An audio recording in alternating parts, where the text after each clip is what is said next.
பென்டனில் காட்டப்பட்ட ஏலியன்ஸில் நம்ம pen transform ஆன ஏலியன்ஸில் எந்தெந்த ஏலியன்ஸ்க்குலாம் ஃப்ளெக்சிபிலிட்டி பவர் இருக்குது அப்படின்றது தான் இந்த வீடியோவில் பார்க்க போகிறோம். இதில் பென்னு ட்ரான்ஸ்ஃபார்ம் ஆனது மொத்தம் 6 ஏலியன் இருக்குது. அது என்னென்ன அப்படின்னு பார்ப்போம். இந்த லிஸ்ட்டில் ஃபர்ஸ்ட் இருக்க ஏலியன் ஸ்னார்ஹோ, அதாங்க நம்ம பென் மம்மின்னு சொல்லுவோம் இல்லையா, அந்த ஏலியன். இந்த லிஸ்ட்டில் செகண்ட் இருக்க ஏலியன் பச்சை கலரில் குழந்தை ஜெல்லி மாதிரி இருக்க நம்ம கூப்பு. அண்ட் இந்த லிஸ்ட்டில் தேர்ட் இருக்க ஏலியன் தான் நம்ம வைல்ட் வைன்.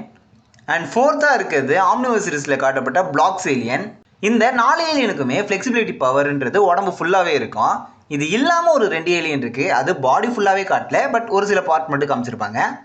அதில் ஒன்று நம்ம ஸ்வாம் ஃபயர். ஏன்டா ஸ்வாம் ஃபயருக்கு எங்கடா ஃப்ளெக்சிபிலிட்டி பவர் காமிச்சாங்க அப்படின்னு கேட்டிங்கன்னா, நம்ம கூப்பு ஸ்வாம் ஃபயரை பீஸாக போட்டதுக்கப்புறம் அவருடைய கையை மட்டும் நல்லா ஸ்ட்ரெச் பண்ணி எடுத்துகிட்டு வந்து கூப்போட ஆன்டி கிராவிட்டியை பிடிக்கிற மாதிரி காமிச்சிருப்பாங்க. அண்ட் அடுத்து இருக்கிறது நம்ம ஃபீட்பேக் ஏலியன். ஃபீட்பேக் ஏலியனால பாடியெல்லாம் ஃப்ளெக்சிபிளாக ஸ்ட்ரெச் பண்ண முடியாது, ஆனால் அதுக்கு மண்டை மேலே இருக்க அந்த ஆண்டனாவை இதால் ஸ்ட்ரெச் பண்ணி எடுத்துகிட்டு போக முடியும் அப்படின்ற மாதிரி காமிச்சிருப்பாங்க. இப்போ நான் சொன்ன லிஸ்ட்டில் பென்டன் ட்ரான்ஸ்ஃபார்ம் ஆன அந்த 6 ஏலியனில் உங்கள் ஃபேவரட் இது அப்படின்ட்டு மறக்காம கமெண்ட்ல சொல்லிட்டு போங்க. இதே மாதிரி மோர் பென்டன் வீடியோஸ் பார்க்கறதுக்கு மறக்காம சேனலை ஃபாலோ பண்ணுறேங்க.